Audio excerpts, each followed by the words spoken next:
Assalamualaikum warahmatullahi wabarakatuh. Pertama-tama, marilah kita panjatkan puji syukur kepada Allah Subhanahu wa Ta'ala, karena berkat limpah rahmat-Nya lah kita semua bisa berkumpul di Zoom kali ini.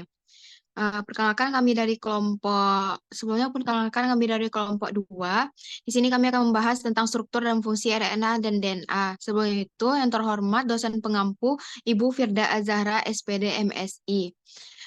Perkenalkan anggota kelompok 2 yaitu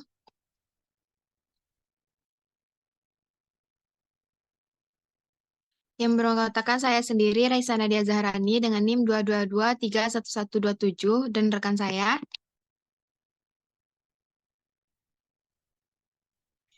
Yusmania Naila, dengan NIM 222311042, dan Andini Febriani 222311050, dan Rifaatul Nabila 2231143.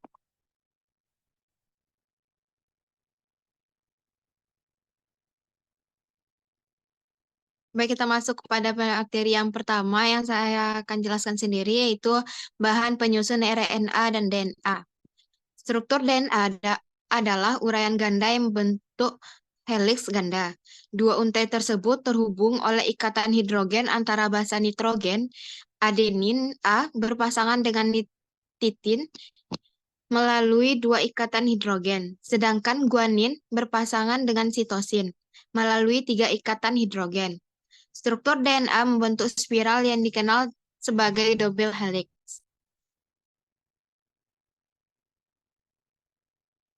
Selanjutnya, bahan penyusun RNA yaitu pada dasarnya mirip dengan struktur DNA.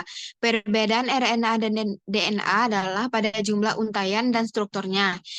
RNA terdiri dari satu untaian, bukan untaian ganda seperti DNA. Struktur RNA dapat melipat menjadi struktur tiga dimensi yang berbeda, tergantung pada jenis RNA dan fungsi yang diemban. Nah, kita bisa lihat di sini gambar tersebut ada DNA dan RNA. Di sini gambar DNA dengan tinin berpasangan dengan adenin, yaitu tinin berwarna merah dan adenin berwarna kuning, dan sitosin dengan guanin, sitosin yang berwarna biru sedangkan guanin berwarna hijau. Dan DNA memiliki untaian ganda. Sedangkan RNA tunggal yaitu tidak berpasangan. Baik, untuk materi selanjutnya saya serahkan kepada Rifaatul Nabil. Silakan. Baik, terima kasih kepada moderator. Di sini saya akan menjelaskan tentang struktur DNA double helix. DNA double helix ataupun helix ganda adalah struktur DNA yang terdiri dari dua untaian yang saling melilit dan menyerupai tangga yang terpilin. Adapun struktur dari DNA ini yang pertama terdiri dari dua untaian polinukleotida. Nah, DNA terdiri dari dua untaian panjang polinukleotida yang saling berpilin membentuk heliks ganda. Nah, setiap untaiannya adalah rangkaian nukleotida yang disusun secara berurutan. Yang kedua terdiri dari nukleotida. Nah, setiap nukleotida ini terdiri dari tiga komponen. Yang pertama, basa nitrogen. Ada 4 jenis basa nitrogen, yaitu adenin, guanin, sitosin, dan timin. Yang kedua, terdiri dari gula deoksiribosa. Setiap nukleotida itu memiliki gula berkarbon 5 yang disebut deoksiribosa. Dan yang terakhir, mengandung fosfat. Kelompok fosfat melekat pada deoksiribosa akan membentuk tulang punggung dari setiap untaian DNA. Struktur yang ketiga yaitu tulang punggung gula fosfat. Tulang punggung dari double helix terbentuk oleh ikatan antara gula deoksiribosa dan kelompok fosfat dari nukleotida yang saling berikatan secara kovalen. Ini akan membentuk struktur yang stabil di bagian luar helix. Dan yang terakhir terdiri dari pasangan basa komplementer. Basa nitrogen pada kuda untaian berpasangan dengan aturan yang pertama adenin berpasangan dengan timin melalui dua ikatan hidrogen, dan guanin berpasangan dengan sitosin melalui tiga ikatan hidrogen. Sekian penjelasan dari saya kembalikan kepada moderator. Baik, terima kasih kepada Rifaatul Nabila. Selanjutnya, akan dijelaskan oleh Andini. Kepada Andini, disilakan. Baik, terima kasih moderator.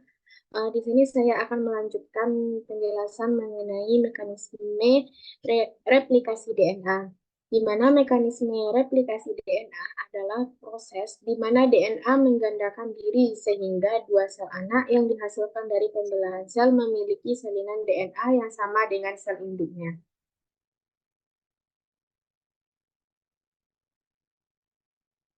Kemudian ada 3 bahan kajian terkait mekanisme replikasi DNA, yaitu yang pertama terkait model replikasi DNA, yang kedua yaitu proses replikasi DNA, dan yang ketiga yaitu protein pada replikasi DNA.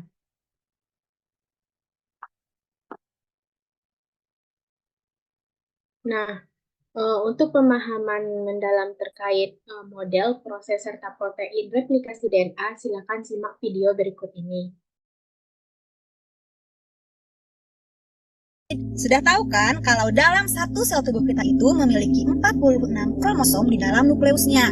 Setiap kromosom disusun atas satu molekul heliks ganda yang panjang. Jika kita total, ternyata ada 6 miliar pasangan basa loh dalam sel tubuh manusia. Wah, banyak juga ya. Coba bayangkan, berapa ya jumlah pasangan basa yang ada dalam seluruh tubuh kita? Luar biasanya lagi, satu sel tersebut hanya membutuhkan beberapa jam saja untuk menyalin semua DNA-nya. Dengan tingkat kesalahan, kira-kira hanya 1/10 miliar nukleotida saja. Wah, luar biasa kan? Oh bisa ya? Yuk kita cari tahu. Oh iya, sebelum dilanjut, masih ingatkah kamu tentang istilah-istilah yang disebutkan sebelumnya? Seperti kromosom, pasangan basa, DNA, dan nukleotida? Kalau belum tahu, simak dulu ya video sebelumnya mengenai substansi genetik DNA supaya kamu lebih paham saat menonton video ini. Nah, pada video ini kita akan membahas mengenai model replikasi DNA, proses replikasi DNA, dan protein yang terlibat dalam replikasi DNA. Sebelum kita membahas lebih jauh, sebaiknya kita pahami dulu, apa sih replikasi DNA itu? Nah, replikasi DNA secara singkat adalah proses penggandaan DNA yang semula ada satu DNA menjadi 2 DNA yang identik. Awalnya, ikatan hidrogen yang menghubungkan basa-basa double helix DNA akan diputus. Kemudian, kedua rantai membuka dan memisah. Setiap rantai yang telah berpisah kemudian berperan sebagai cetakan untuk pembentukan basa komplementernya yang baru. Sehingga pada akhirnya, terbentuklah 2 DNA yang memiliki susunan basa yang identik. Nah, sekarang coba teman-teman perhatikan. Di sini ada tanda 5 aksen dan 3 aksen. Apa sih artinya? Ada yang sudah tahu? Bagi yang belum tahu, yuk kita cari tahu. Kamu masih ingat kan apa saja penyusun nukleotida yang menyusun DNA? Nah, jika diperbesar, susunan rangkaian nukleotida akan tampak seperti ini. 5 aksen disebut juga ujung 5, dan 3 aksen disebut juga ujung 3. Maksudnya, jika DNA atau rantai polinukleotida kita potong, salah satu ujungnya berupa gugus fosfat yang terletak di karbon nomor 5 dalam cincin gula, sehingga disebutlah ujung 5. Sedangkan ujung lain berupa gugus OH atau hidroksida yang terletak pada karbon nomor 3 dalam cincin gula, sehingga disebut ujung 3. Nah, gimana? Sudah jelas kan? Untuk selanjutnya, kita akan menggunakan lagi istilah ujung 5 dan ujung 3 ini. Jadi ingat-ingat ya. Selanjutnya kita akan membahas mengenai model replikasi DNA. Terdapat 3 model alternatif replikasi DNA, di antaranya model konservatif, model semi-konservatif, dan model dispersif. Yang disebut model konservatif adalah double helix yang lama tidak memisah dan langsung terbentuk double helix yang baru. Model semi-konservatif adalah kedua untai molekul induk DNA memisah dan masing-masing berfungsi sebagai cetakan untuk sintesis untai baru yang komplementer. Sedangkan model dispersif adalah setiap untai pada kedua molekul anakan DNA mengandung campuran DNA sintesis yang lama dan yang baru. Oh ya, perlu diingat, istilah induk DNA digunakan untuk DNA lama yang bereplikasi, dan anakan DNA digunakan untuk DNA baru yang terbentuk dari hasil replikasi. Ingat-ingat ya. Dari ketiga alternatif model tersebut, model mana sih yang udah teruji? Ternyata setelah diteliti selama 2 tahun di awal tahun 1950-an yang dilakukan oleh Matthew Meselson dan Franklin Stark menyatakan mereka mendukung model semi-konservatif seperti yang diprediksi oleh penemu model double helix DNA yaitu James Watson dan Francis Crick. makan. Lapar bikin belibet. Wak wak wak, waktunya Gary tidak lengket. Lalu, bagaimana sih proses replikasi DNA secara lebih rincinya? Yuk kita cari tahu. Sekarang kita akan membahas proses replikasi DNA secara terperincinya ya. Adapun poin-poin yang akan kita bahas terdiri dari tahap awal replikasi, sintesis untai DNA baru, pemanjangan antiparalel, serta pengecekan dan perbaikan DNA. Pertama, kita akan membahas mengenai tahap awal replikasi DNA. Replikasi pada DNA dimulai dari tempat khusus yang disebut titik mulai replikasi atau disebut juga origin of replication, yaitu bagian DNA yang memiliki deretan nukleotida spesifik. Protein-protein yang menginisiasi replikasi DNA akan mengenali nukleotida tersebut, kemudian membuka DNA, serta menyalin DNA ke kedua arah dari setiap titik mula, sehingga membentuk gelembung replikasi. Gelembung tersebut terdapat ratusan hingga ribuan pada sel eukariota, kemudian menyatu untuk mempercepat penyalinan molekul DNA yang sangat panjang. Pada setiap ujung gelembung replikasi, terdapat wilayah yang berbentuk seperti huruf Y, yang disebut juga garpu replikasi atau replication fork. Replication fork akan terus membuka seiring dengan berlangsungnya proses replikasi DNA, hingga akhirnya menghasilkan dua molekul DNA anakan. Terdapat beberapa protein yang berpartisipasi dalam tahap pembentukan double helix. Jika replication fork kita perbesar, maka akan tampak sebagai berikut. Enzim helikase berperan dalam membuka uliran double helix di replication fork, memisahkan dua untai induk dan menjadikan keduanya menjadi cetakan atau template. Selanjutnya, protein pengikatan beruntai tunggal atau single strand binding protein berperan dalam menstabilkan untai DNA induk hingga siap menjadi cetakan. Pembukaan uliran double helix ini menyebabkan uliran dan tegangan yang lebih ketat di depan replication fork. Enzim topoisomerase berperan mematahkan, memuntir, dan menggabungkan kembali DNA induk di depan replication fork sehingga mengurangi ketegangan yang diakibatkan oleh pembukaan uliran tersebut. Kemudian, enzim primase berperan dalam menyintesis rantai RNA atau RNA primer menggunakan untai induk DNA sebagai cetakannya. Nah, primer yang dihasilkan akan menjadi rantai nukleotida awal dalam replikasi. Setelah double helix terbuka, tahap yang kedua yaitu sintesis untai DNA baru. Namun, sebelum kita bahas lebih lanjut, kita akan bahas terlebih dahulu mengenai enzim DNA polimerase yang berperan dalam mengkatalis pembentukan DNA baru dengan cara menambahkan nukleotida-nukleotida ke rantai yang telah ada sebelumnya. Terdapat dua macam DNA polimerase yang berperan utama dalam replikasi DNA, yaitu DNA polimerase 3 yang disingkat DNA pol 3 dan DNA polimerase 1 yang disingkat DNA pol 1. Pada sel eukariot telah ditemukan 11 DNA polimerase. Sebagian besar DNA polimerase membutuhkan primer dan untai cetakan DNA, serta nukleotida DNA komplementer untuk mengintesis untai DNA yang baru. Nah, sekarang sudah tahu kan apa itu DNA polimerase? Selanjutnya kita akan membahas mengenai peran DNA polimerase. DNA polimerase 3 menambahkan suatu nukleotida DNA ke primer RNA, dan kemudian meneruskan penambahan nukleotida DNA yang komplementer dengan untai cetakan induk DNA yang sedang tumbuh. Jika gambar tersebut kita perbesar, maka akan tampak struktur nukleotida sebagai berikut. Setiap nukleotida yang ditambahkan berasal dari nukleosida trifosfat atau gula dan basa dengan 3 gugus fosfat. Ketika bergabung dengan untai DNA, 2 gugus fosfat akan hilang sebagai suatu molekul pirofosfat. Kemudian, pirofosfat akan terhidrolisis menjadi 2 molekul anorganik fosfat dan melepaskan energi untuk membantu menggerakkan reaksi polimerisasi. Reaksi ini hanya dapat terjadi pada ujung 3 aksen, sehingga untai DNA baru hanya dapat memanjang dari ujung 5 aksen ke ujung 3 aksen. Laju pemanjangan ini terjadi kira-kira 500 nukleotida per detik pada sel manusia. Wah, cepat sekali ya teman-teman. Demikianlah penjelasan mengenai beberapa tahap replikasi DNA.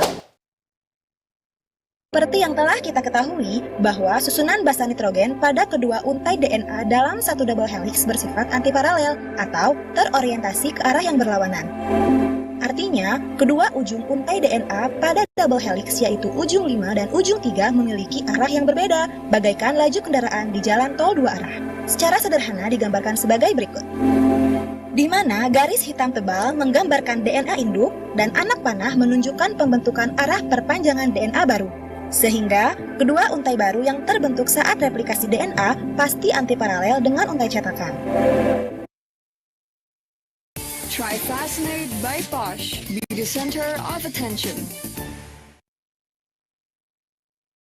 Galaxy A55 A35 5G warna baru, awesome! Kayak circle kita. Diajakin mabar di mana tuh?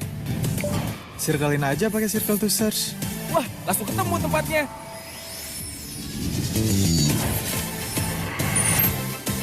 Kalau ini makanan apa ya?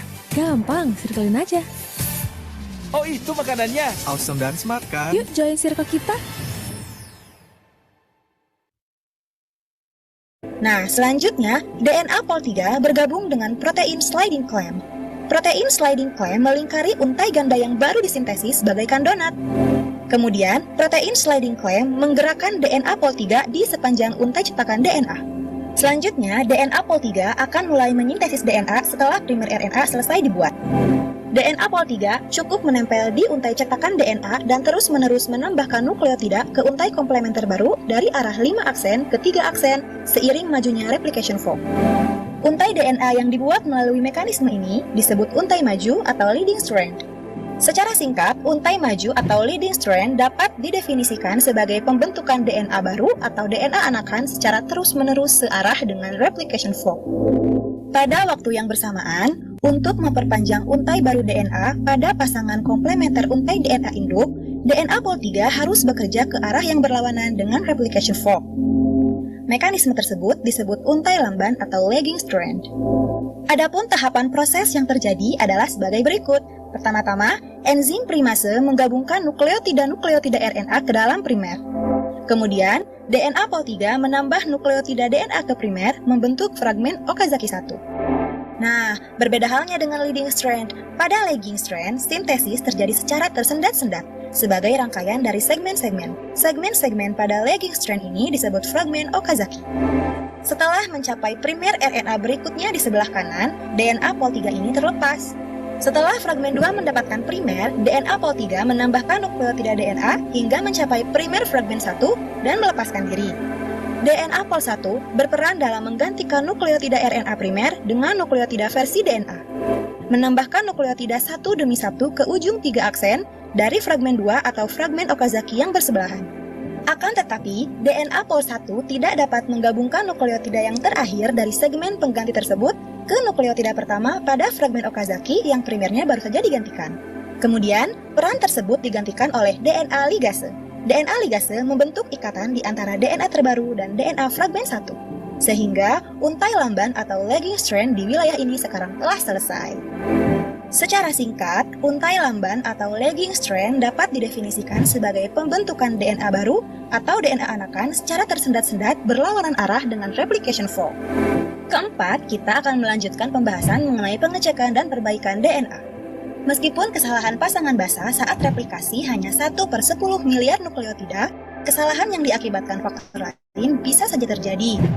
Contohnya, diakibatkan oleh zat-zat kimia yang reaktif di lingkungan, seperti emisi radioaktif, sinar X, sinar ultraviolet, dan molekul-molekul tertentu dalam asap rokok dapat mengubah nukleotida sehingga mempengaruhi informasi genetik yang telah terkodekan. Selain itu, faktor lain seperti perubahan kimiawi yang spontan, kesalahan replikasi, dan lain sebagainya juga dapat mengakibatkan DNA rusak atau munculnya DNA yang tidak diinginkan. Jika hal tersebut tidak segera diperbaiki, maka akan berbahaya. Salah satu bahayanya adalah dapat menyebabkan kanker. Nah, tahu tidak, sebagian besar sistem seluler dapat memperbaiki kerusakan DNA dengan enzim tertentu. Salah satunya adalah enzim nuklease yang dapat memotong kerusakan DNA. Berikut ini adalah salah satu perbaikan DNA dengan pemotongan nukleotida oleh enzim nuklease pada kerusakan yang disebut dimertimin. Dimertimin adalah kerusakan pada DNA kulit akibat sinar ultraviolet sehingga terjadi tautan kovalen basa timin yang bersebelahan pada seuntai DNA. Adapun langkah-langkahnya adalah sebagai berikut. Pertama-tama, dimertimin menekuk molekul DNA. Kemudian, enzim nuklease memotong untai DNA yang rusak di 2 titik dan bagian yang rusak kemudian dibuang. Selanjutnya, perbaikan dilakukan oleh DNA polimerase dengan cara mengisi nukleotida-nukleotida yang hilang. Akhirnya, DNA ligase menyegel ujung bebas DNA baru ke DNA lama sehingga membuat untai menjadi utuh. Demikianlah penjelasan mengenai replikasi DNA. Jadi, setiap sel tubuh manusia bisa memiliki 6 miliar pasang basa nitrogen berkat kemampuan replikasi DNA. Nah, baik untuk selanjutnya yaitu terkait protein atau enzim yang berperan dalam replikasi DNA. Di mana ada enzimnya yang pertama yaitu helikase, yaitu fungsinya membuka uliran heliks ganda induk pada garpu replikasi. Kemudian yang kedua yaitu ada single start binding protein, yaitu fungsinya berikatan dan menstabilkan DNA beruntai ganda hingga dapat digunakan sebagai cetakan. Yang ketiga yaitu ada topoisomerase. Fungsinya yaitu mengurangi tegangan pembukaan berlebihan di garpu replikasi melalui pematahan, pemuntiran, dan penggabungan kembali untaian DNA. Kemudian ada primase. Fungsinya yaitu mengintesis RNA primer di ujung 5 aksen landing strand dan ujung 5 aksen masing-masing fragmen Okazaki dari lagging strand. Kemudian ada DNA pol 3, yaitu fungsinya menggunakan DNA induk sebagai cetakan. Yang selanjutnya yaitu ada DNA pol 1, di mana fungsinya menyingkirkan nukleotida RNA primer dari ujung 5 aksen dan menggantikannya dengan nukleotida DNA. Kemudian yang terakhir yaitu ada DNA ligase, di mana fungsinya yaitu menggabungkan ujung 3 aksen dari DNA yang menggantikan primer. Mungkin sekian materi dari saya kembalikan kepada moderator. Baik, terima kasih kepada Andini. Selanjutnya, materi selanjutnya akan disampaikan oleh Nia, Yusmania Nela. Kepada Yusmania, disilakan. Baiklah, terima kasih kepada moderator. Materi selanjutnya yaitu bahan dan enzim yang diperlukan dalam proses rekapitulasi DNA. Proses replikasi DNA adalah mekanisme penting di mana DNA digandakan agar informasi genetik dapat diteruskan ke sel-sel anak. Proses ini memerlukan beberapa bahan dan enzim yang masing-masing memiliki peran spesifik. Adapun bahan-bahan yang diperlukan yang pertama yaitu DNA template, di mana DNA induk yang akan direplikasi. Yang kedua, nukleotida, yaitu bahan dasar pembentuk DNA baru nukleotida terdiri dari adenin, timin, guanin, dan sitosin. Yang ketiga yaitu primer, segmen pendek dari RNA dan DNA yang berfungsi sebagai titik awal bagi enzim DNA polimerase untuk nukleotida.